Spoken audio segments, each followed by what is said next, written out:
A gente está começando agora uma série de pregações, de mensagens sobre as 7 cartas do Apocalipse. Hoje nós vamos olhar para a primeira carta. São 7 cartas escritas nesse livro que tem muito a nos falar para os dias de hoje. E a gente então vai entrar num campo muito interessante de símbolos e tudo mais que aparecem nessa carta e servem também para nos ajudar nos dias de hoje. E a primeira carta trata de um tema muito interessante e que fala do primeiro amor. Antes da gente ir direto para o texto, o que vem à sua memória quando você lembra do primeiro amor? O que você lembra? Pensa aí no seu coração. Ou melhor ainda, vamos pensar na nossa relação com o nosso cônjuge, com marido, esposa, namorado, namorada. Como é o início do amor? Como foi o início? Para quem tem alguém ao seu lado, é muito importante sempre lembrar do início das coisas, como aquilo aconteceu.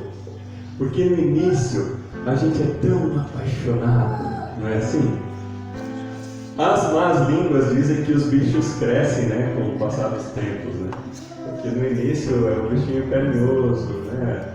É o meu ursinho, o meu gatinho. Aí depois já virar esse porco, esse asno, essa... né? Dizem as más línguas, que é mais ou menos assim. Mas na relação amorosa, no início da relação, há aquela paixão, aquela coisa gostosa, né, amor? Aquela coisa gostosa, onde a gente tem um carinho muito grande um pelo outro. Em todo relacionamento amoroso, quase todo é assim. Então, a gente quer falar desse primeiro amor, que é aquele primeiro ímpeto que vem ao nosso coração, aquela vontade de estar junto com quem a gente ama muito, aquela coisa gostosa que aquece o coração. E tratar disso também na nossa relação com Deus. Eu quero convidar você para abrir o texto bíblico lá de Apocalipse, capítulo 2. Vamos juntos lá? Apocalipse, capítulo 2, versículos 1 a 7. Ao anjo da igreja de Éfeso, escreva o seguinte: esta é a mensagem daquele que está segurando as 7 estrelas na mão direita e que anda no meio dos 7 candelabros de ouro. Eu sei o que vocês têm feito. Sei que trabalharam muito e aguentaram o sofrimento com paciência. Sei que vocês não podem suportar pessoas más. E sei que puseram à prova os que dizem que são apóstolos, mas não são. E assim vocês descobriram que eles são mentirosos. Vocês aguentaram a situação com paciência e sofreram por minha causa, sem desanimarem. Porém, tem uma coisa contra vocês. É que agora vocês não me amam como me amavam no princípio. Lembrem do quanto vocês caíram. Arrependam-se dos seus pecados e façam o que faziam no princípio. Se não se arrependerem, eu virei e tirarei o candelabro de vocês do seu lugar. Mas vocês têm a seu favor isto: odeiam o que os nicolaítas fazem, como eu também odeio. Portanto, se vocês têm ouvidos para ouvir, então ouçam o que o Espírito de Deus diz às igrejas. Aos que conseguirem a vitória, eu darei o direito de comerem da fruta da árvore da vida, que cresce no jardim de Deus. Até aqui a leitura da palavra de Deus. Amém. Pode deixar a Bíblia aberta se você quiser.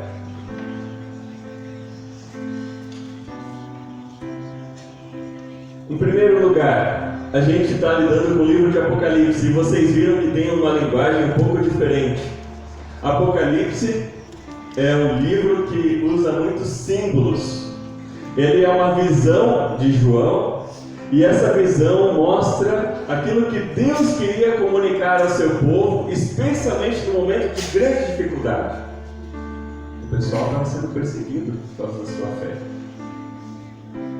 Mais ou menos ano 90, 95 depois de Cristo, época do imperador Domiciano, onde a perseguição aos cristãos foi aumentando e aumentando. E então essa mensagem de Apocalipse vem trazer um consolo, uma força e uma correção para o seu povo. A gente às vezes tem medo, né? Esse livro assim, o que quer dizer esse negócio de Apocalipse, fim do mundo, essas coisas todas? Será que esse livro realmente deve ser lido? Parece uma coisa tão estranha. Não, ele não é estranho. Ele tem uma mensagem para a gente aqui e agora. E tem grande esperança para a gente que enfrenta também tantos sofrimentos. No início agora, no Apocalipse 2 e 3, no início do livro, a gente tem as 7 cartas para 7 igrejas da Ásia Menor. E no livro, então, a gente tem já o primeiro símbolo, porque o que representa o número 7 na Bíblia? Vocês sabem? Confirmação. Totalidade. Todas. Tudo. Uma confirmação do que é tudo. Todo, né? Totalidade. Então, quando ele escreve para 7 igrejas, significa que ele está escrevendo para todas as igrejas, inclusive a de Guarulhos. Inclusive a gente que hoje, nessa manhã. Ele está tratando em cada carta de uma sequência lógica, onde ele se apresenta, Jesus se apresenta, eu sou tal, eu sou fulano de tal, sou assim, assado. Ele também diz para aquela comunidade algo que ele enxerga de bom na comunidade. Ele corrige aquilo que precisa ser corrigido, ele ameaça a comunidade e pede que ela se arrependa.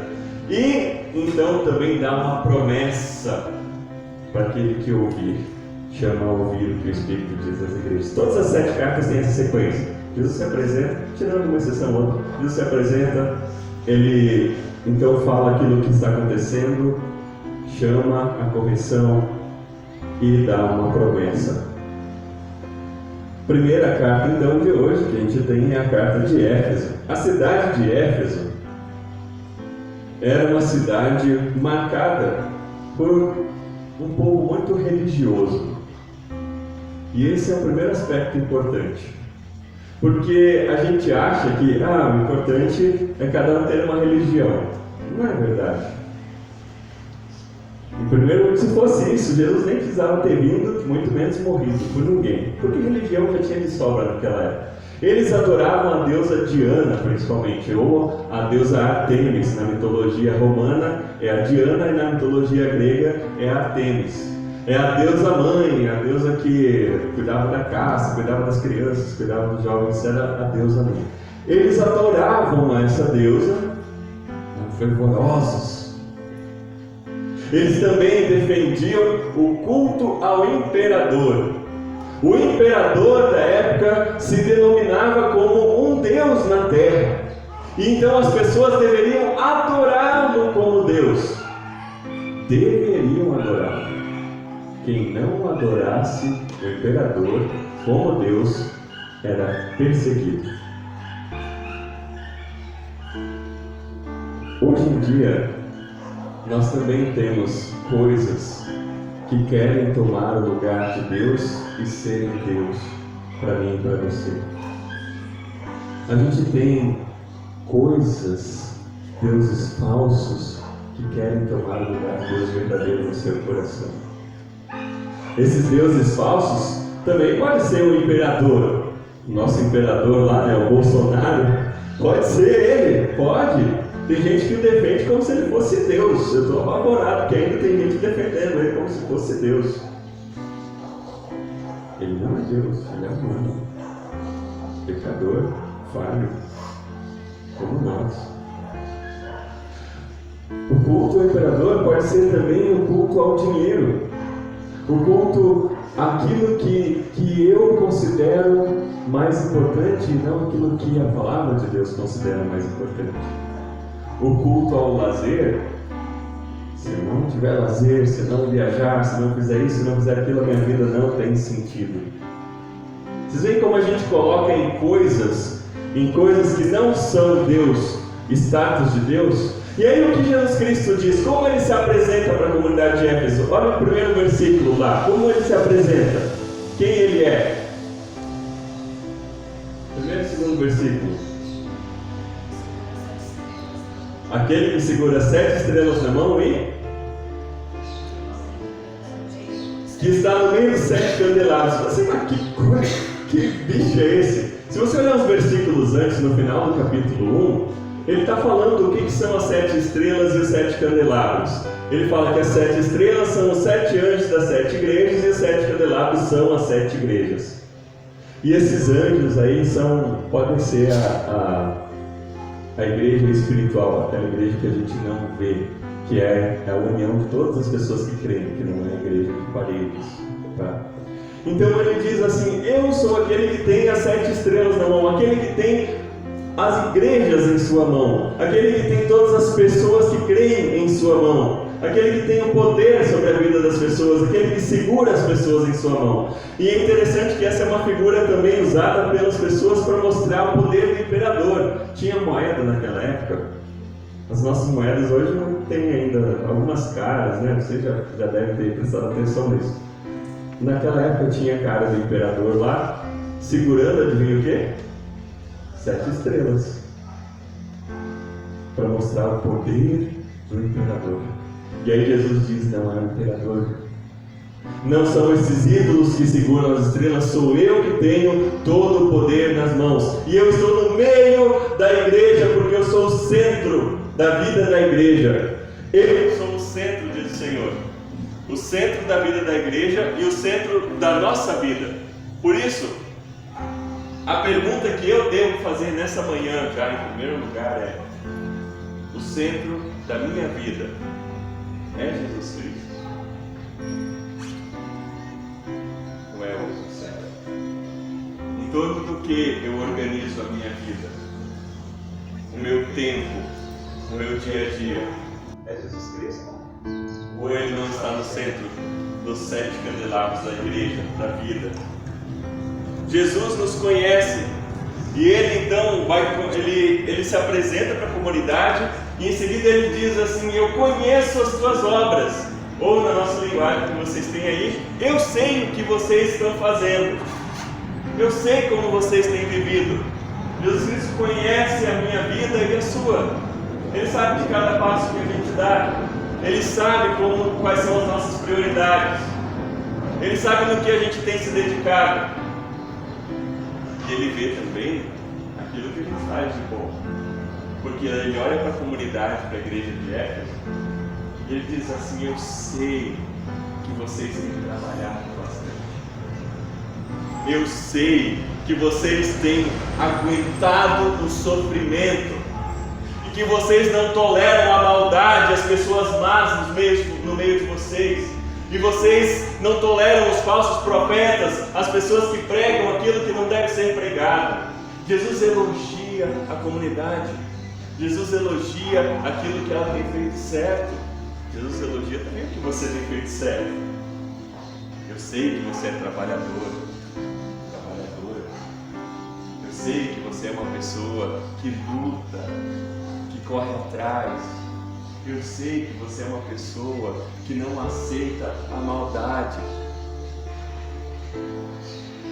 Eu sei que você é uma pessoa que não aceita os falsos pregadores da prosperidade dos dias de hoje, que anunciam que você vai ficar rico se você crer em Deus. Os falsos pregadores que anunciam que se você for em tal lugar, você vai ter tal milagre. Os falsos pregadores que querem resolver todos os seus problemas com mágica. Jesus não oferece mágica. Ele diz: eu sei que vocês estão evitando tudo isso, vocês têm feito coisas boas, mas está faltando uma coisa. O que está faltando?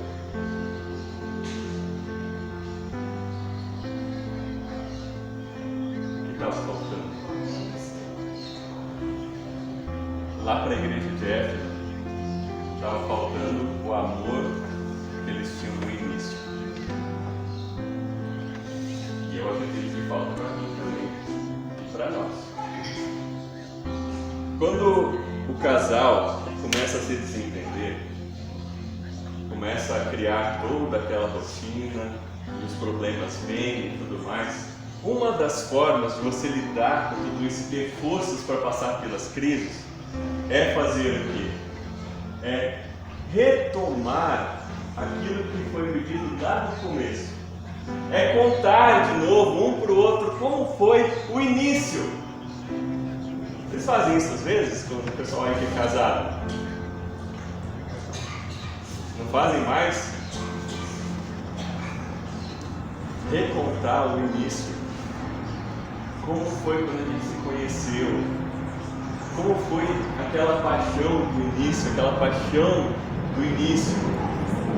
A vontade que a gente tinha de estar juntos.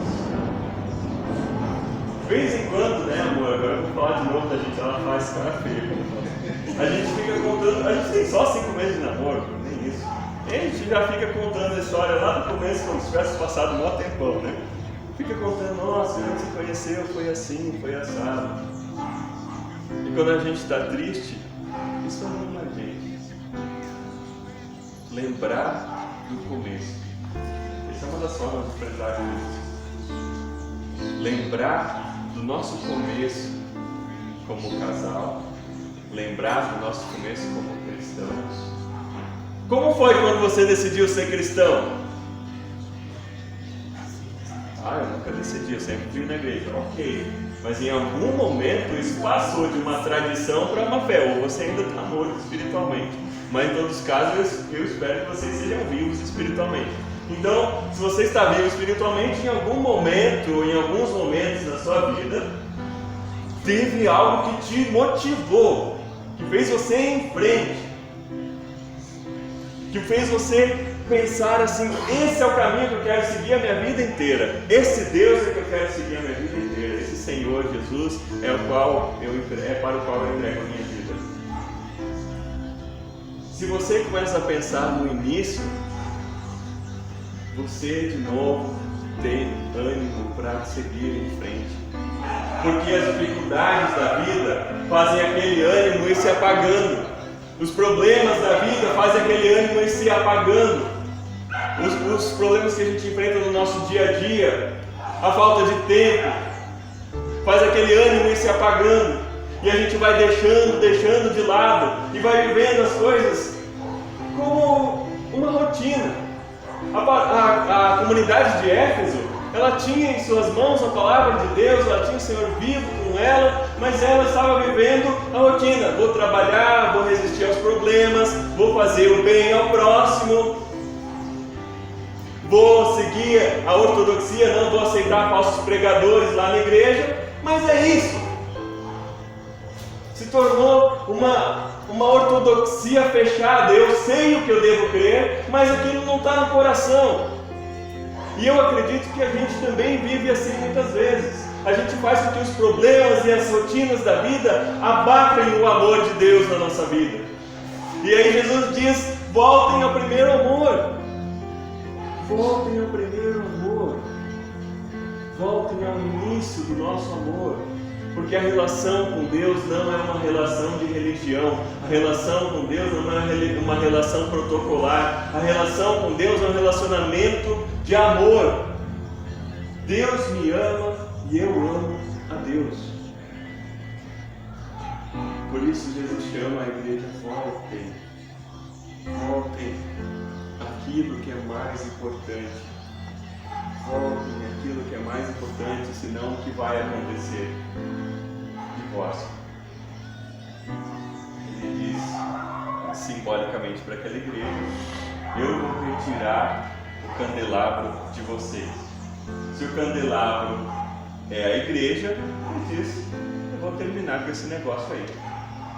Vou terminar com essa igreja. Se vocês não voltarem ao amor. E aí a gente lembra de 1 Coríntios 13. Ele fala um monte de coisas bonitas lá em 1 Coríntios 13, né, sobre o amor. Mas ele sempre diz assim no final de cada frase, se eu não fizer isso, isso, aquilo, se eu não tiver amor, eu não seria nada. Nada. E amor não é só aquela coisa, eu dei o exemplo hoje da paixão, amor, porque isso ajuda a gente a entender. Mas o que é o amor de Deus? O que é esse primeiro amor? O amor de Deus não é só uma paixão que brilha os olhos, ele olha pra gente, ai que bonitinho que ela é, que bonitinha que ela é, que bonitinho que ele é. O amor de Deus é sacrifício, é dedicação, é abrir mão de si mesmo por nós. E ele diz, façam isso também. Façam isso também, voltem ao primeiro amor. Sacrifiquem-se por mim, diz Deus. Sacrifiquem-se uns pelos outros. Dediquem-se uns aos outros. Voltem ao primeiro amor. Que a sua fé não seja só de entendimento, mas que a sua fé seja vivida no seu coração e na sua prática. O amor não é só um sentimento, mas ele é uma atitude. Em grego ele é o ágape, é aquela entrega, é um amor despretensioso que não espera nada em troca. Esse amor nós precisamos buscar em Deus de novo. O que fez o amor abafar no seu coração? A fé em Deus. Ser abafado, o que fez na sua vida você se desmotivar? Jesus diz, volta ao primeiro amor, porque Ele não tem limite nesse amor.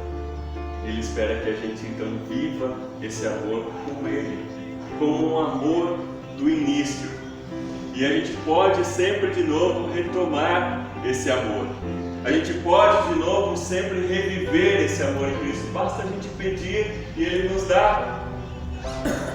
Basta a gente pedir e Ele nos encherá com esse amor. Você quer isso? Experimentar de novo o primeiro amor com Deus. Experimentar de novo viver esse amor na sua vida. Então é hoje o dia, não é amanhã. Apocalipse nos lembra sempre de novo que o fim está próximo. Esse fim pode ser só para você, pode ser para o mundo inteiro, não importa. O que importa é que nós estejamos preparados para a volta de Cristo. E estarmos preparados a estarmos com Ele, vivendo com Ele a cada dia.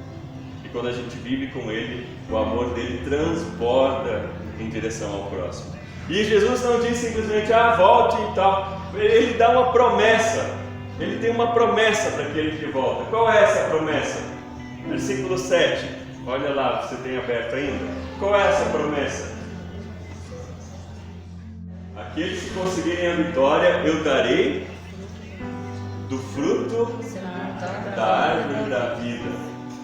Vocês lembram da historinha de Gênesis? Adão e Eva comeram a árvore proibida, certo? Mas lá no jardim tinha outra árvore, vocês lembram disso? A gente só fala da árvore proibida, né?